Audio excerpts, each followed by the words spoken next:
The Razorback secondary is better than the wide receiver core, buy or sell? Not quite. Not quite. Here's my caveat in it, though.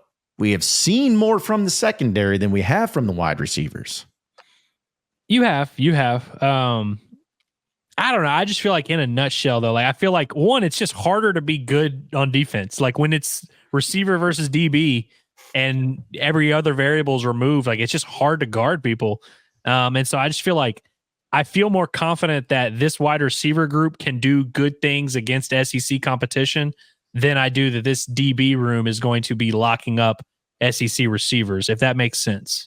Yeah, I think I'm selling that too. And part of it is just because, like we were talking about earlier, every reception from a receiver that Arkansas had last year is back.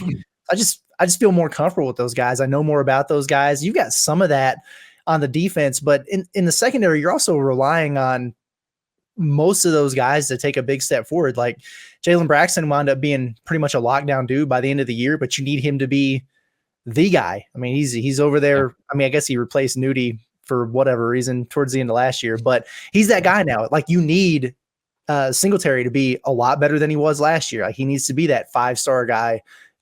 Keon Stewart, the same thing. And so we've heard all these good things about how they progressed, but we don't know that for sure. And then after that, it's the transfers, you know, like is Slaughter going to be that dude? Is Miguel Mitchell or Marquise Robinson? All these additions who you feel good about, or maybe they put up some really good numbers somewhere else.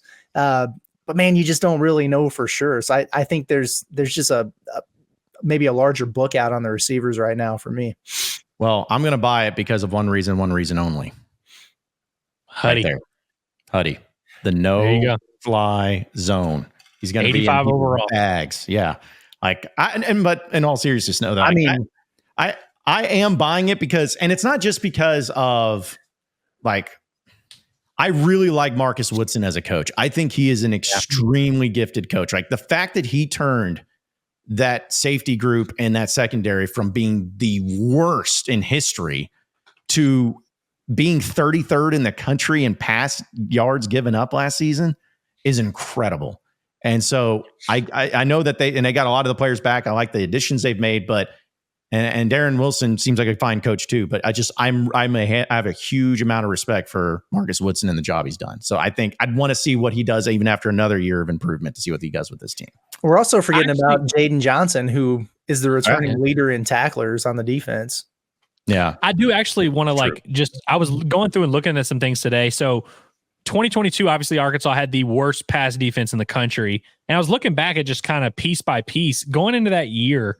The starting safeties were Jalen Catalon and Miles Slusher, which obviously quickly turned into Simeon Blair and Hudson Clark due to injury and all this. And you had Nudie, who had to kind of work his way into a starting role there. Malik Chavis was playing a lot. Last year, it didn't seem like Arkansas upgraded in talent that much, comparatively speaking. But obviously, I mean, the results showed in themselves that they were like much, much better. I feel like this year they've kind of upgraded in talent, and you have that continuity, the coaching staff.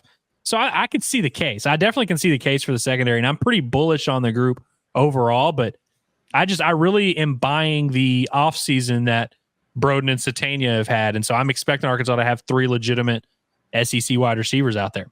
The Hudson Clark haters have come out of hibernation. Dude, there will be no Hudson Clark slander here. Like, listen, he's the most polarizing average player of all time. It's crazy, dude. But here's the thing is like, I like Hudson Clark. And the reason I defend him so much is because so many people, like last year against Alabama, when Jalen Milroe had those like passes that just, I think it's like they had 2 touchdowns that were based on just like throwing it up in a prayer. It's like some people came after Hudson Clark, and I was like, did you guys not see like Malik Chavis that had to come in because one of the secondary players got injured, and they're just like, oh, Hudson Clark. It's almost like no matter what, if there's a bad defensive breakdown, it's like, oh, but Hudson Clark, it's got to be him. It's like, dude, I'm sorry, but he's been at Arkansas, and if you just look at the numbers and look at the stats, is he a phenomenal All-American cornerback or defensive back? No, but like.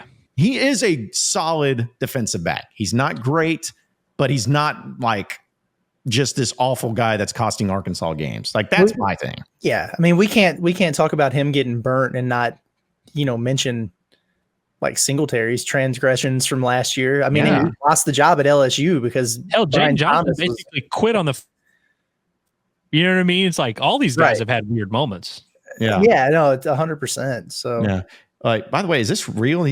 Blake says Hudson Clark has 2 years of eligibility. There's no way that's real. There's no way. I don't know. He's been here since 2020, man. 2020, yeah, I can't imagine that's. I don't believe that. Although, like, hey, the dude, Great it does. he's got 3 picks in one game. I'm just saying, he had the hat trick. Our